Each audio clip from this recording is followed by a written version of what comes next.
بسم اللہ الرحمن الرحیم اللہم الہمنی رشدی واعوذنی من شر نفسی۔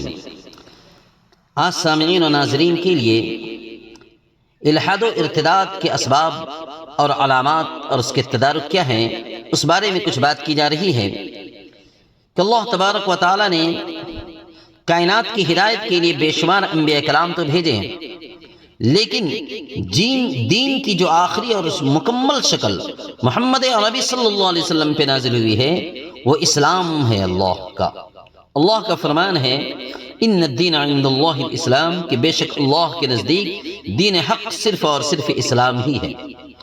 اس آیت مبارکہ سے یہ بات واضح ہو رہی ہے کہ نجات کا مدار کسی خاص فلسفے یا کسی خاص نظریے، شخصی نظریے یا انسانی ساختہ ضابطوں پر، انسان کے بنائے ہوئے قانون پر نہیں ہے، بلکہ خالصتاً اللہ کے سامنے سر تسلیم خم کر دینے پر ہے۔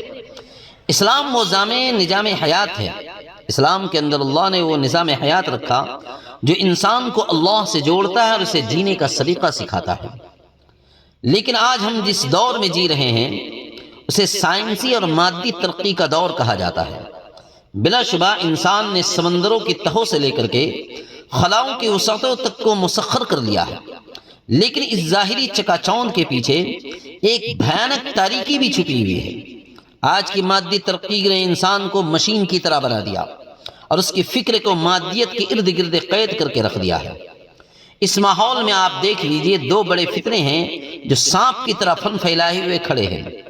ایک تو یہ ہے کہ اسلام دشمن قوت میڈیا ہے، سوشل میڈیا ہے، اور تعلیمی نصاب کے ذریعے منظم طریقے سے ہمارے نوجوانوں کے ذہنوں میں اسلام کی حقانیت کے حوالے سے شکوک و شبہات کا زہر وہ کھول رہے ہیں۔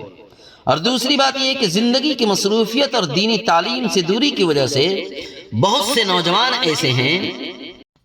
سے ایسے نوجوان ہیں جو نادانستہ طور پر الحادی نظریات کو یعنی ایتھیزم کی لپیٹ میں وہ آ رہے ہیں، اور وہ یہ سمجھنے لگے ہیں کہ شاید مذہب قدیم دور کی کوئی یادگار ہے جس کا جدید دنیا سے کوئی تعلق ہی نہیں ہے۔ لہذا آج کے اس پرفتن دور میں سب سے پہلے اس بات کی ضرورت ہے کہ ہم اپنے اور اپنی نسلوں کی ایمان کی حفاظت کی فکر کریں، کیونکہ یہی وہ اثاثہ اللہ نے ہمیں دیا ہے جسے بچانا ہماری اولین ذمہ داری بنتی ہے۔ اس لیے الحاد اور ارتداد کی مفہوم، علامات اور موجودہ صورتحال کیا ہے، انشاءاللہ اگلے ویڈیو میں اس کی تفصیل بتائی جائے گی، آپ کے سامنے رکھی جائے گی۔